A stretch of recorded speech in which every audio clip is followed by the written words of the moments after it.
పవన్ కళ్యాణ్ ఈ మధ్య అంటున్నాడు కదా, పాకిస్తాన్ ఇష్టమైతే పాకిస్తాన్కి పోవాలని. ఆయన చెప్తున్నా, ఈ వీడియో స్పెషల్గా ఆయనకే డెడికేట్ కూడా చేస్తున్నా. నాకు చెగువేరే ఇష్టం అనగానే క్యూబాకి ఇవ్వమని ఎవరు అనలేదు ఆయనని. నాకు నక్సలైట్లు ఇష్టం అనగానే అడవికి ఇవ్వమని ఎవరు అనలేదు ఆయనని. తెలంగాణ ఏర్పడగానే 11 రోజులు అన్నం మానేసి ఏడ్చిన అంటే మా తెలంగాణకు రావద్దని ఎవరు అనలేదు. నాకు రష్యా అమ్మ ఇష్టం అనగానే రష్యాకి ఎవరు ఒమ్మనలేదు.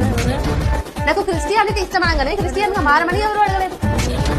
ముస్లిం టోపీ పెట్టుకొని నాకు ముస్లిం ఇష్టం అనగానే ముస్లిం గా మారిపో అని ఎవరు లేదు. మరి ఇక్కడ పాకిస్తాన్ ఇష్టం అనకపోయినా సరే మీరెవరు అధైర్యపడకండి. మీరు ఏ దేశం నుంచి వచ్చినా ఈ దేశంలో బతుకుతామంటే ధైర్యంగా ఉండండి అని అభయం ఇచ్చే కాంటెక్స్ట్ లో మాట్లాడింది విని బత్తాయి బుర్రతో అర్థం చేసుకుని పాకిస్తాన్ పో అంటే మీ దగ్గర పాకిస్తాన్ వీసాలు ఎక్కడివని మిస్అండర్స్టాండ్ చేసుకుని మీ మీద తిరగబట్టే మీ పరిస్థితి ఏంటి కాణిపాకం చెగువేరన్నా. దీనికి పవన్ కళ్యాణ్ అనే చెప్పాలి. శంకర్ సినిమాకి అసలు ఒక మాట చెప్పాలంటే ఇన్ని మాటలు చెప్పి ఇంకొక మాట ఏంట్రా అంటే నాటకం చెప్పాలంటే కుక్కర్ కొట్టారు కొట్టేసా.